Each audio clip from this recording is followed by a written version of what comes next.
세 번째 발표에 대해서 소개해드리겠습니다. 세 번째 발표는 세계자원봉사협회 박윤혜 아태지역 대표님께서 발표를 해주시겠습니다. 이번 발표의 주제는 국내외 봉사활동 간 파트너십 강화 방안입니다.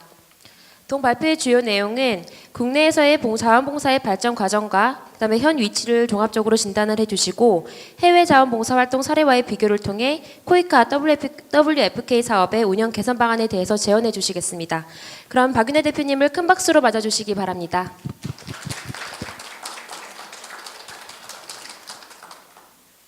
예, 그 WFK가 이렇게 대대적으로 그 해외 자원봉사를 파견하고 계신데 그 사실 한국의 자원봉사자들 풀이라든지 그 수준 이런 게 이제 충분히 좀 성숙이 되면은 WFK의 해외 봉사 이렇게 파견하실 때 훨씬 좀 그 높은 수준의 봉사자들을 파견하실 수 있지 않을까. 좀 그런 생각이 듭니다. 그래서 한국의 자원봉사 발전 수준을 한번 여러분과 공유를 하고 저희가 직면하고 있는 이제 문제점도 좀 공유를 하고 또 협력적인 파트너십 방안에 대해서 좀 나누도록 하겠습니다. 그 아시다시피 뭐 태안 기름 유출 사고라든지 세월호 사건이라든지 그리고 이제 지금은 평창 동계올림픽 이렇게 국가적으로 대소사가 있을 때마다 대사죠 주로 대사가 있을 때마다 이제 자원봉사자들이 제일 먼저 달려가고 문제 해결에 그 앞장서는 걸 보고 우리나라 정부도 이제 깜짝깜짝 놀라면서 이걸 잘 지원을 해야 되겠구나 하면서 이제 굉장히 그 제도화 아까 뭐 온두라스나 페루 말씀하셨지만은 우리나라는 아주 십몇 년 전부터 그 제도화가 체계적으로 많이 이루어졌어요. 근데 오히려 지금 자원봉사 참여율은 좀 정체입니다. 그래서 그 문제에 대해서 좀 많이 고민이 되는데 그래서 이 문화 확산의 이제 한계를 좀 직면하면서 어떻게 이걸 풀어나갈지 그런 현재의 노력들 좀 공유를 하고자 합니다. 근데 상당히 많이 발전해 있긴 합니다. 그래서 자원봉사하면은 보통 일방적으로 내가 좀 가진 사람이 못 가진 사람한테 베푸는 걸로 많이 생각하는데 이제 그런 의미가 아니죠. 아까 자원봉사 의미에 대해서 주성수 교수님께서도 많이 말씀해 주셨지만은 이제 내 문제에서 출발하고 서로 도우면서 내가 가진 작은 것을 나누고 참여해서 변화를 만드는 예를 들어서 시각장애인도 뭐 얼마나 많이 나누고 사시는지 모릅니다. 그러니까 그리고 장애인 올림픽 때 장애인분들이 많이 또 자원봉사로도 참여하시잖아요. 그래서 어떤 우월감을 가지는 게 아니라 모든 사람은 나눌 것이 있다라는 기반하에 이 자원봉사가 이루어지고 있고 복지 영역뿐만 아니라 자원봉사 기본법에 보면은 우리 한 15개 영역이 있습니다. 기타 영역까지. 사회복지는 그중에 한 영역에 불과합니다. 그래서 모든 사회 문제가 활동거리다. 저희가 좀 야심차게 그래서 문화예술, 스포츠, 재난, 뭐 교육, 상담, 교통계도, 또 애드보커시, 이제 인권, 평화, 뭐 국제협력 다양한 영역이 있습니다. 그래서 결론적으로는 좋은 시민이 되는 방법이다. 이렇게 제가 좀 간단하게 도표로 제가 주로 쓰는 자료이지만 공유를 하고요. 그리고 자원봉사하면은 이제 이렇게도 생각해 볼 수 있습니다. 건강한 지역사회를 만들기 위해서 지역에 어떤 문제가 있으면 해결 방안을 찾아서 이렇게 문제 해결을 하는 그 과정에서 나의 관심사와 재능 이게 중요할까요? 안 할까요? 중요합니다. 예. 그래서 자원봉사를 좀 더 폭넓게 이해할 필요가 있고 이게 세계적인 트렌드라는 거죠. 그래서 미국 자원봉사 대회 같은 데 가보면은 오늘날 시민은 누구입니까?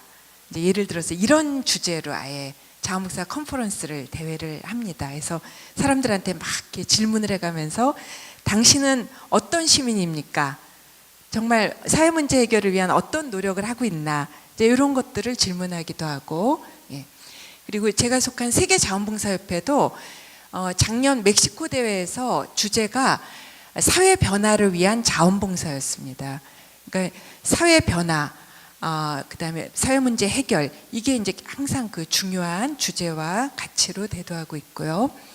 한국의 자원봉사 발전 과정 현대적 의미로 보시면은 이제 자원봉사가 좀 더 이렇게 사람들한테 많이 알려진 게 8688 이제 올림픽 아시안 게임이었죠. 뭐 그 전에는 뭐 YMCA 출발부터 독립운동, 민주화운동, 뭐 광주 민주화운동 이거 다 이렇게 자원봉사로 이루어진 거죠. 새마을운동, 적십자운동, 그렇죠? 근데 이제 사람들 머릿속에 자원봉사라는 단어가 이렇게 왔다 갔다 했던 시기가 이제 이 시기입니다. 그리고 94년에 중앙일보에서 자원봉사 사무국이 만들어지고 제1회 자원봉사 대축제가 시작돼서 지금은 24회 진행, 올해는 안타깝게도 못했지만 이 펀딩 때문에. 근데 그리고 94년에 한국자원봉사협의회, 이게 이제 자원봉사 기본법에 있는 법정기구입니다. 그리고 최초 기업사회봉사단으로 삼성사회봉사단이 설립이 돼서 삼성사회봉사단의 그 활동 수준은 이제 전 세계에서 아주 탑 클래스로 잘하고 있고, 그 이후 이제 현대, SK, LG, 포스코 이런 데서 이제 자원봉사 활동이 또 활발하게 이루어지고 지금은 중소기업 단계까지 이렇게 내려가고 있습니다. 그리고 아시다시피 중고생 연간 40시간 필수, 지금은 이제 요거를 또 20시간으로 해서 자원봉사를 포함한 진로 체험 뭐 이런 것까지 해서 조금 바뀌긴 했는데, 이것 때문에 이제 시간수 개념이 딱 이렇게 뇌리에 박혀서 이게 참 어려움이 있습니다. 그리고 우리 주성수 교수님께서 그때 딱 먼저 하셔가지고 95년에 맞죠? 95년 맞나요? 예. 한양대에서 최초로 대학 사회봉사 과목이 개설되고 96년에 대사협이 창립이 되고, 여기를 통해서도 코이카가 많이 이제 파견을 하죠. 그 다음에 자원봉사 인프라가 이제 대대적으로 만들어지기 시작했는데, 바로 시, 군, 구 단위로 자원봉사 센터들이 있습니다. 혹시 아시나요? 자원봉사 센터가 있다는 거를? 모르시는 분들도 많으세요. 근데 이제 아직 한 60%가 관에서 직접 운영하다 보니까 이게 민간으로 깊이 파고들지 못하는 이런 한계가 좀 있습니다. 그리고 그 전에는 그 여성 자원활동 지원센터에서 정무위 장관실, 그거는 지금 다 없어졌습니다. 그 시군구 단위 자원봉사 센터로 다 편입이 되고, 보건복지부, 그다음 문화관광부에서는 뭘 있을까요? 지금 청소년. 근데 지금은 여가부로 또 옮겨왔죠. 그리고 이제 세계 자원봉사협회 아태지역 대회를 시작을 해서 97년에 하고, 또 2002년에는 세계 대회를 했어요. 그래서 그때 뭐 동티모르 대통령도 오시고 김대중 대통령도 오시고 아무튼 좀 큰 대회를 열었습니다. 그리고 월드컵 자원봉사, UN 세계 자원봉사의 기념으로 전국 자원봉사 물결운동도 했었습니다. 그리고 2005년에 자원봉사 기본법이 제정이 돼서 인프라에 대한 법적 근거가 마련이 돼서 요 시기 되면 시군구 단위 자원봉사 센터 설립이 완료가 됩니다. 그리고 그 법에 따라서 시행령이 2006년, 2007년부터 자원봉사진흥 국가 5개년 기본계획이 수립이 되고, 태안 기름 유출 사고 때 연인원 120만에서 130만 명, 그러니까 정말 많은 사람들이 거기 가서 자원봉사를 하게 되고, 이때 교회도 이제 자원봉사에 대대적으로 참여하면서 그 교회 종교인, 지금 종교인 봉사단이 생겼습니다. 뭐 원불교, 가톨릭, 불교 다 포함해서. 그 다음에 여수 엑스포, 그 다음에 아태지역 자원봉사 대회, 2차 국가 5개년 계획, 그 다음에 세월호 사건, 아무튼 평창. 지금은 이제 올해는 3차 기본계획을 수립 중에 있습니다. 예로 보시면은 세월호 때 진짜 시각장애인들도 자기 돈 털어갖고 이제 가서 자원봉사를 하시기도 하고, 그 유족들이나 자원봉사자들 이제 안마해 주시고, 또 CJ 같은 경우는 팽목항에서 11월 중순에 이제 거의 끝나는 시점까지 이 밥차를 운영을 했었습니다. 제가 이때 이제 서울시 자무사센터장이었었는데 저희도 뭐 분향소 운영뿐만 아니라 나중에 팽목항에 일주일에 한 번씩 한 20명에서 40명의 자원봉사자들이 1박 2일로 계속 가서 봉사활동을 했었습니다. 근데 그때 굉장히 혼란스러웠잖아요. 막 어디 앞에서 막 이제 라면 먹고 SNS에 사진 올리고 이제 그런 것들이 언론에 막 지탄이 되고 혼란 상황에서 이 전라남도 진도군 또 안산시 경기도 자무사센터 이제 실무자 그 관계자들이 모여서 이 상황에서 우리가 어떻게 이 혼란 상황에서 수습할 것인가 그래서 이런 수칙을 마련했었습니다. 맨 마지막에 보시면은 가족의 마음으로 자원봉사에 임한다. 우리는 가족입니다. 가족이 그런 어려움을 당했을 때 막 이런 이제 다른 행동을 안 하게 되잖아요. 이 덕분에 나중에 독일 언론과 인터뷰를 하는데 유족들께서 근데 그때 언론이나 정부가 이제 대처를 잘 못한 상황에서 굉장히 낮은 점수를 줬고 자원봉사자는 100점을 100점이다 이런 말씀을 하시기까지 했어요. 그래서 어쨌든 이렇게 제도와 이면에도 자원봉사자들이 그냥 이렇게 먼저 마음이 발동해서 움직이는 이 도도한 흐름이 있다는 거 말씀을 좀 드리고요. 이건 주성수 교수님께서 이제 3년 전에 한국 자원봉사 문화랑 같이 조사를 하신 건데 이렇게 좀 정체 상태입니다. 2005년부터 이게 오차 범위로 치면은 그냥 고만한 그러니까 20%대에서 이렇게 확 올라가지 못하고 있는 상황이에요, 지금. 그리고 이 정기적인 자원봉사자들도 줄고 그러다 보니까 이거를 이제 대략 20세 이상 인구 중에서 뭐 930만 명, 경제적 가치는 7조 한 뭐 8조 원 정도 되지만 그 전에 2011년에 비하면 이제 절반 수준.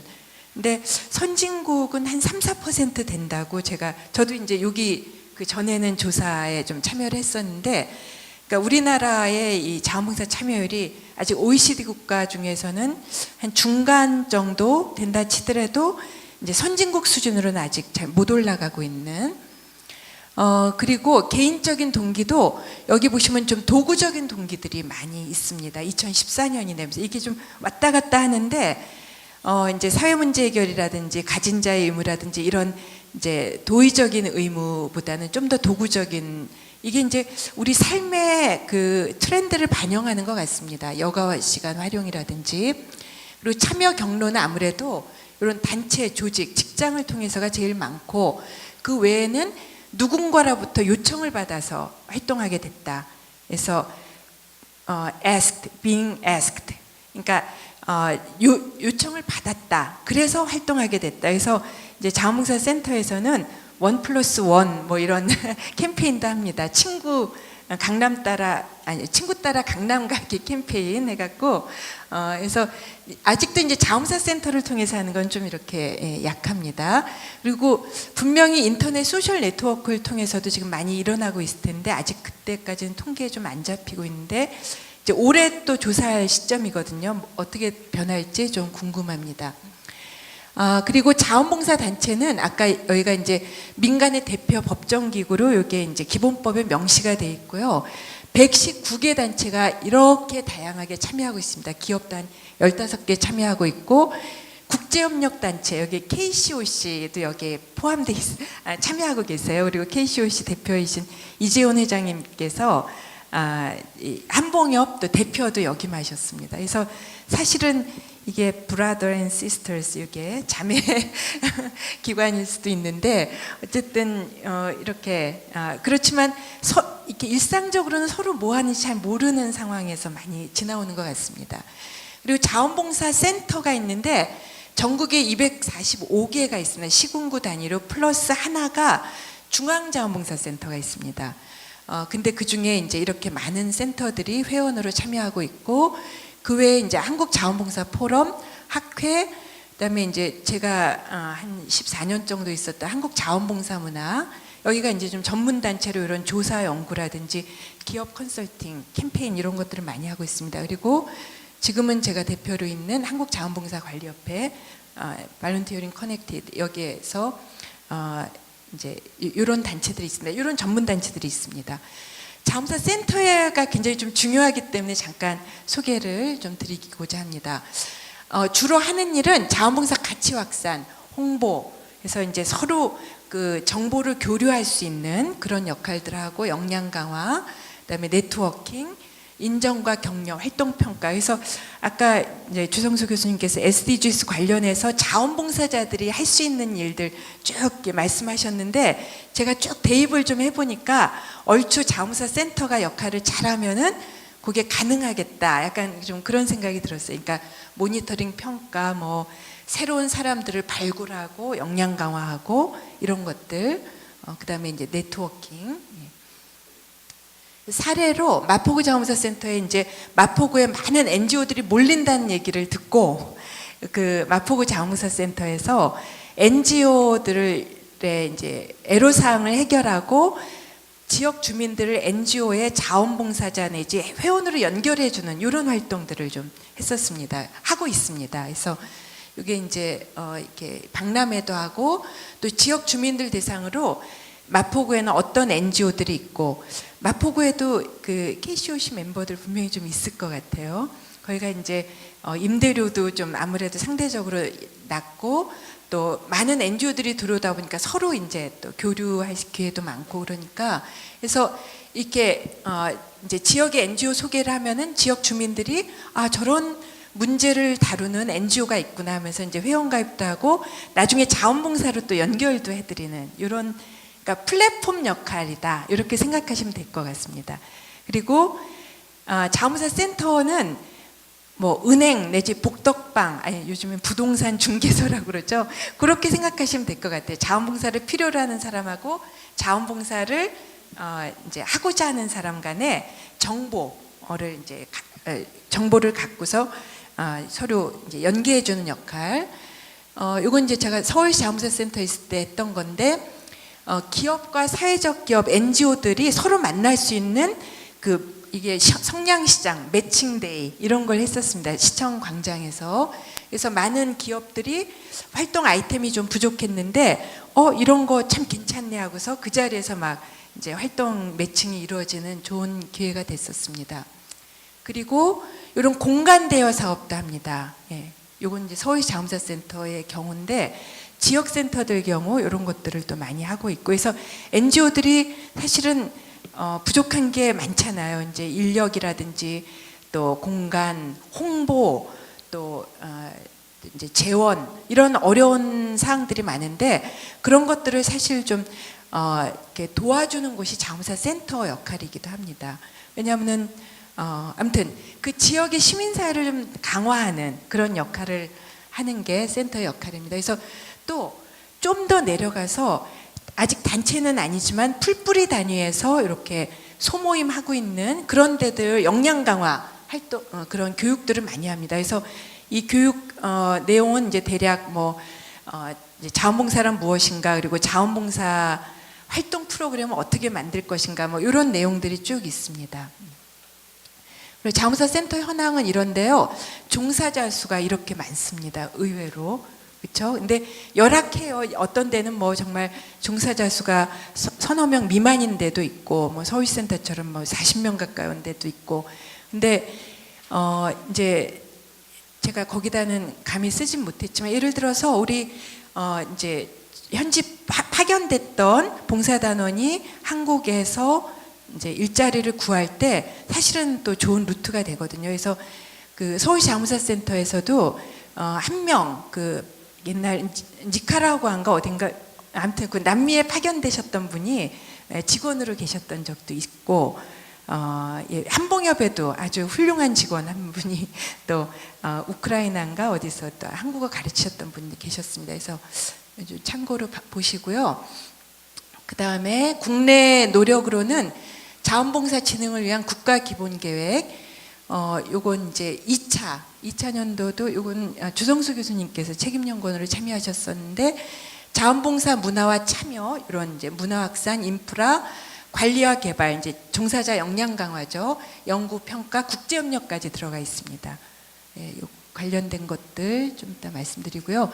그리고 이제 매칭이 주로 온라인을 통해서 이루어지는데 1365 자원봉사 포털이 이제 제일 큰 행자부에서 운영하고 있는 곳이고 청소년을 위한 두볼 보건복지부의 VMS. 근데 이게 좀 한계가 있는 게 아무래도 정부 예산이 투여되다 보니까 통계와 관리 위주로 이제 되고 있다는 거. 그래서 이제 시간 실적을 개별마다 이걸 다 축적해 주는 거예요. 그러니까 시스템이 점점 커지고 있습니다. 그러니까 얼마나 이게 시스템이 무거워요. 그래서 시스템 다운도 되고 막 이런 어려움이 있었는데 최근에 그걸 또 해결했지만 이제 근본적으로는 자원봉사 이게 실적 채우기 이게 좀 개선돼야지만 이 문제가 해결되는 게 아닐까 좀 그런 생각이 듭니다.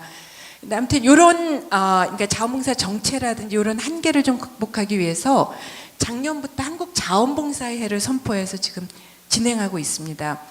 요거는 유럽 자원봉사회를 좀 벤치마킹 해갖고 저희도 하게 됐는데 거기는 5년간 진행했고 우리는 3년간. 그래서 자원봉사 참여 문화 확산을 위한 캠페인, 그다음에 자원봉사가 그냥 좋은 일하고 마는 게 아니라 사회 문제 해결에 이제 중요한 역할을 한다.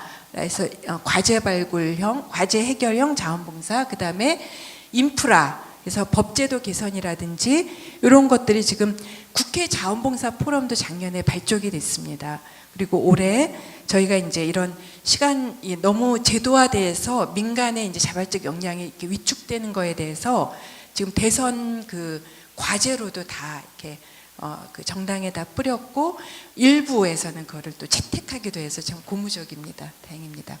그리고 한국 자원봉사의 과제 그 10대 과제 선정하는 데 있어서 요 이제 17번 파트너십 요게 이제 사실은 제가 그 세계 자원봉사협회에서 이걸 위한 노력을 지난 한 5년 동안 굉장히 좀 노력을 기울였습니다. 그래서 UNB하고 이제 긴밀한 또 파트너를 이루고 있기 때문에 이제는 자원봉사 없이는 이런 지속가능 발전 계획을 다 수행할 수 없다. 그래서 그동안 계속적인 애드보커시 활동을 세계 자원봉사 포럼하고 같이 한 결과 이제 이게 채택됐다는 얘기를 2년 전에 저희도 막 이메일로 받고 굉장히 기뻐했는데, 그래서 요거에 기반을 해서 요 10대 과제를 좀 선정을 했습니다. 그래서 요 관련된 NGO와 협업을 하려는 노력들을 지금 하고 있고요. 그리고 이제 자원봉사가 아까 이제 도구적인 동기는 많지만은 그래도 사회 문제 해결을 위한 자원봉사라는 거를 꾸준한 저희 그 목소리를 좀 내고 있습니다. 그래서 중앙일보에서도 매해 이런 이슈로 자원봉사 대축제를 하고 있고, 그 다음에 이건 서울시 자원봉사센터에서 공모전을 했을 때 그때 한참 자살 문제 심각했을 때 애들한테 가서 이렇게 자기 한테 쓰는 편지, 익명으로 쓰는 편지를 쓰게 해서 아이들이 굉장히 많이 이렇게 자기 해소도 하고, 또 자살 위험군에 있는 아이는 익명이지만 이렇게 다른 상담으로 안내를 해서 이 문제를 예방하려는 노력들, 이런 사례들이 많습니다. 그러니까 층간소음도 자원봉사로 풀기도 했어요. 아랫집에 아이들이 편지 쓰기 하도록 한다든지. 그래서 층간소음 문제가 뭐 한 아파트에서 80건이었는데 나중에 제로로 떨어진다든지, 이런 것들이 풀뿌리 단위에서 많이 일어나고 있습니다. 그리고 이제 자원봉사 요번에 10대 아젠다 이걸 계기로 또 어떻게 자원봉사 프로그램을 좀 방향을 지을 것인가 해서 자원봉사 프로그램의 과정 차원, 결과 차원 해갖고 5가지 영역 지표를 좀 만들어서 지금 이것들을 시행하는 과정에 있습니다. 그래서 프로그램 공모전이나 이럴 때 우리는 이런 측면을 볼 것이다. 정말 얼마나 혁신적이냐, 얼마나 협력적이냐, 얼마나 사회적 변화를 만들어냈냐, 이게 너희만 잘하는 게 아니라 얼마나 사회 확산성이 있느냐, 이런 것들을 갖고 지표를 지금 이렇게 개발해서 이렇게 돌리고 있고요. 그다음에 계층별로 이제 이게 또 여기 WFK 자원봉사하고 좀 연결돼서 좀 잠깐, 청소년들이 아까 말씀드린 좀 제도화의 문제가 있는데 그럼에도 불구하고 자원봉사 센터들, 단체들, 뭐 복지관 이런 데서 청소년 자원봉사 코치라든지 이런 지도자들을 대대적으로 많이 개발해서 이분들이 자원봉사자들을 잘 안내하는 역할, 이걸 좀 노력하고 있고, 청소년들이 주어진 프로그램이 아니라 자기 주도적인 프로그램을 진행하도록 좀 돕고 있습니다. 그리고 대학생들도 자원봉사를 이렇게 스펙 쌓기 혹은 청소년 때 이루어졌던 막 그런 걸로 이렇게 맥락에서 이해를 또 많이 해요. 그리고 요즘에 좀 참여율이 떨어지고 있다 해서 마음이 아픈데, 여기에서도 이제 센터들이 대학생들이 직접 사회 문제를 채택해서 그거를 문제를 해결해가는 과정에 이제 자금도 작지만 지원하면서 멘토링을 해서 쭉 자기주도적인 학습이 되게끔 이렇게 노력을 하고 있습니다. 근데 이 WFK나 이제 그 자원봉사 센터들이 대학생 청소년 해외 자원봉사를 엄청 많이 하고 있다는 걸 아시나요? 저 여긴 다 그걸 담지 못했는데, 이게 이제 선순환이 좀 되는 게 있습니다. 그래서 애들이 한국에서는 이제 조금 그 실적 채우기로 인식하고 있다가 해외 자원봉사 갔다 와서 이제 거기는 이제 봉사학습 개념으로 많이 하거든요. 그래서 그 과정을 통해서 많이 이제 좀 성장을 하고 한국에 와서 좀 다른 태도로 자원봉사에 임한다든지 이제 이런 또 선순환 구조가 있습니다. 그리고 은퇴자들의 사회공헌을 돕는 활동들이 많이 일어나고 있는데, 좀 이따 제가 재원에서 말씀드리고, 이주민들의 자원봉사 단체 조직, 그러니까 여기서 이제 외국인 노동자로 왔다가 자원봉사 활동 경험을 하고 돌아가서 자원봉사 단체를 만든 사례들이 종종 생기고 있습니다. 아태 지역에서도 대만이나 태국에서 SDGs와 자원봉사, 또 사회혁신과 지속가능 발전, 이런 주제로 이제 컨퍼런스도 열고 많은 활발한 활동이 일어나고 있고, 이런 이제 에코빌리지에서도 이런 지속가능 농법 이런 것들을 이제 부탄 대학생인데 여기 와서 4년 동안 지속가능 농법만 배우고 가더라고요. 완전히 자급자족. 그러니까 이제 서구에서는 지금 막 SDGs 이렇게 가려고 그러는데, 어떻게 보면은 이 아태 지역, 그 동남아 지역에서는 이미 환경을 파괴하지 않는 그런 삶이 굉장한 노력으로 이루어지고 있다는 거. 그래서 저는 오히려 여기서 저희가 좀 배워야 되지 않을까 그런 생각을 합니다. 집 짓는 것도 자기들이 다 하도록 배우고 전기 배선까지, 자원도 진짜 최소로 쓰더라고요. 그래서 많이 제가 좀 배우고 느꼈습니다. 그리고 인프라를 위한 역량개발 노력을 아까 잠깐 말씀하셨지만은 베트남 자원봉사센터 활성화 사업을 했었습니다. 그래서 지도자 가서 타당성 조사도 하고 현지 교육도 했지만은 그 지도자 5명을 이제 한국으로 불러서 2주간 연수를 했습니다. 굉장히 이제 타이트하게 연수를 했는데, 이런 과정을 통해서 굉장히 많이 이제 이분들이 많이 배웠다, 이제 이런 얘기들을 하고, 또 가서 또 그 자기네 이렇게 적용할 것들 가지고 가서 하고 있습니다. 그리고 혹시 아실 분들 아시겠지만 이제 라오스 방비행에 푸딩된 청소년 센터 이제 10여 년 전에 설립됐는데, 그 이선재 선생님이라는 분이 이제 그 국제개발 협력을 좀 더 이렇게 아무튼 현지 사람 위주로 해보고자 아마 이거를 시작을 하신 걸로 알고 있습니다. 그래서 이게 장기간에 10여 년에 걸쳐서 지금 나타나는 결과는, 여기 있는 청년들이 성장을 해서 5개 마을에서 우리도 그 방비행 청소년 센터 같은 거 좀 만들어 달라 해갖고 5개 청소년 센터에게 만들어지고, 여기 있는 청년들이 거기에 리더로 활동하고 있다는 거. 그러니까 이 청년들은 또 한국이나 싱가포르나 여러 데서 오는 자원봉사자들을 코디네이팅하면서 자기의 이렇게 일자리도 창출이 되는. 그래서 이게 UNB에서 전략적인 목표 중에 하나가 지역 청년들의 성장과 역량 강화인데, 그거에 이렇게 좋은 모델이 되더라고요. 이 얘기를 했더니 굉장히 솔깃했어요. UNB 아태 지역 담당자를 만났을 때. 예.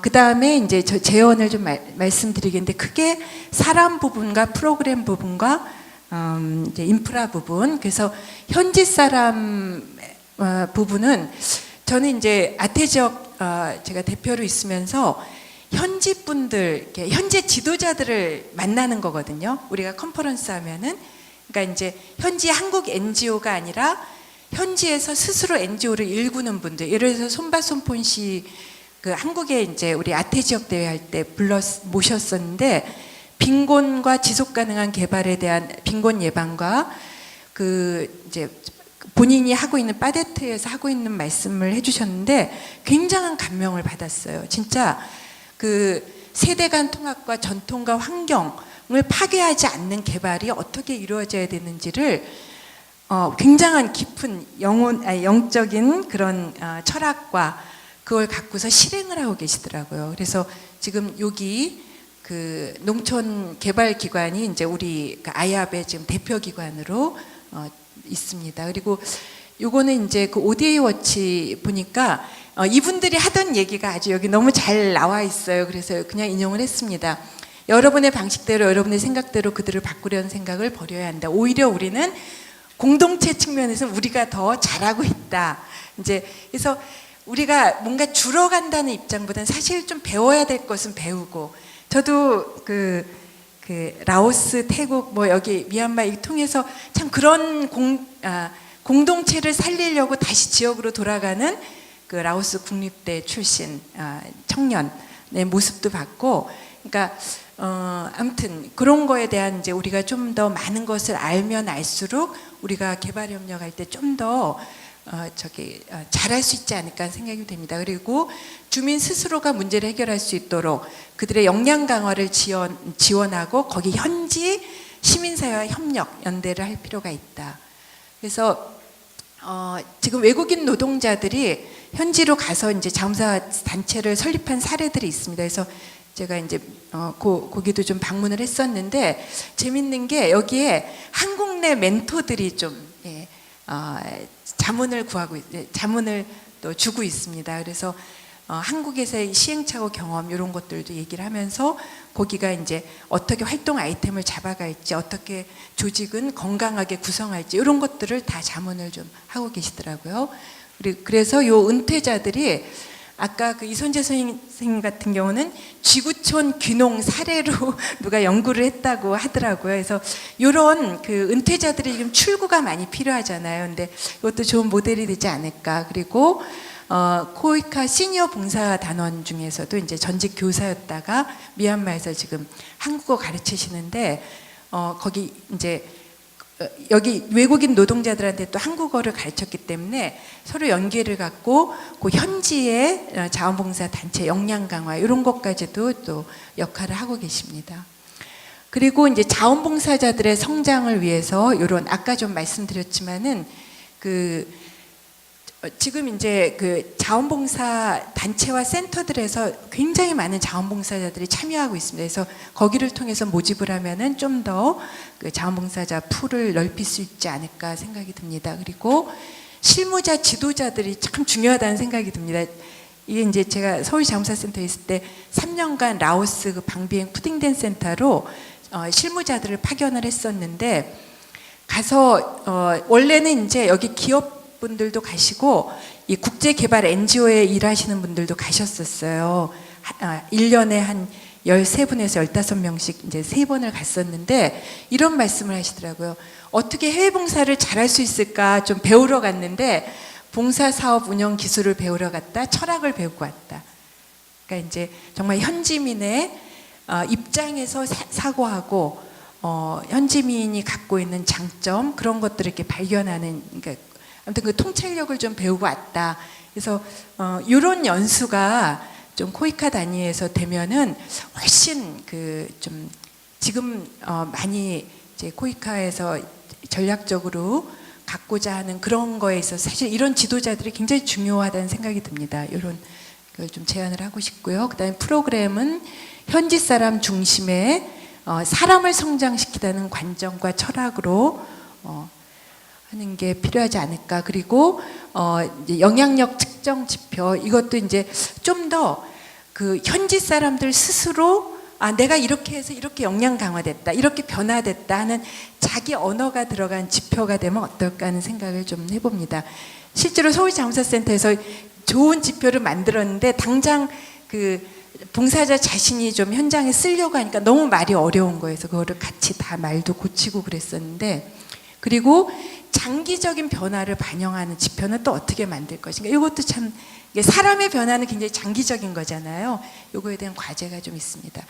이게 안 될 때는 스토리텔링도 중요한 이제 방법이 될 수 있고, 서초구 자원봉사센터나 강남구 센터에서는 임팩트 스토리 뭐 이런 것들을 계속 이제 스토리텔링으로 사진과 이제 스토리로 발간을 하고 있습니다.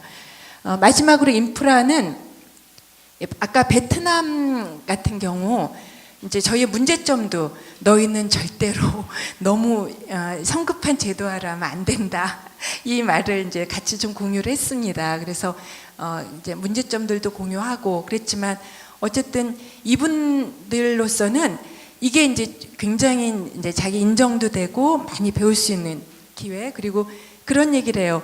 호주에서도 많은 굉장한 뭐 영향력 지표니 뭐 자원봉사의 가치니 영문으로 개발된 아주 전문적인 이런 것들을 USB에 담아서 다 주거든요. 근데 이 베트남 사람들이 그래요. 그건 너무너무 그거는 앞서가 있어서 우리가 도저히 따라갈 수가 없어. 근데 한국 거는 좀 할 수 있을 것 같아. 그래서 우리 한국이 이제 그런 위치에 있다는 거, 그래서 많이 좀 이런 인프라 지원을 하면 좋겠어요. 그래서 지금 한봉협에서 작년부터는 몽골의 대학생 리더십 개발, 그거에 초점을 맞춰서 또 지금 지원에 3년간 들어가 있습니다. 태국 같은 경우 아래로부터 올라오는 민간 주도의 자원봉사 센터를 만들겠다는 기본 방향을 아예 갖고 있더라고요. 예. 그리고 이거는 이제 현지 자원봉사 단체들을 지원하다 보니까 답답해서 이제 어떤 분이 말씀을 하셔서 이거 참 맞다 싶은데, 자원봉사 센터나 단체의 실무자들은 이제 자원봉사 운영 구조를 잘 알잖아요. 그러니까 이런 사람들이 한 3개월이든 6개월은 파견이 돼서 그 현지 인프라 구축하는 단계에서 좀 도움을 줄 수 있지 않을까, 그런 생각이 듭니다. 예, 마지막으로 이 코이카에서 지금 많은 노력을 기울이시는데, 제가 이제 현지에 가서 좀 들어보면은 중국이나 일본의 그 엄청난 물량 공세에 비하면은 한국계 별로 빛을 발하지 못하더라고요. 그래서 차라리 우리는 전략적으로 이렇게 맨투맨 사람을 키우는, 그래서 이게 이제 사람들 마음속에 깊이 각인이 되거든요. 베트남 사람들도 너무너무 고마워요. 이게 입소문을 막 내요. 한국 덕분에 뭐 이렇게 됐다고 세계 사람들한테 막 입소문을 내는데, 이제 이런 접근을 하면은 훨씬 더 적은 비용으로 이제 알찬 효과를 낼 수 있지 않을까, 그런 생각이 듭니다. 고맙습니다.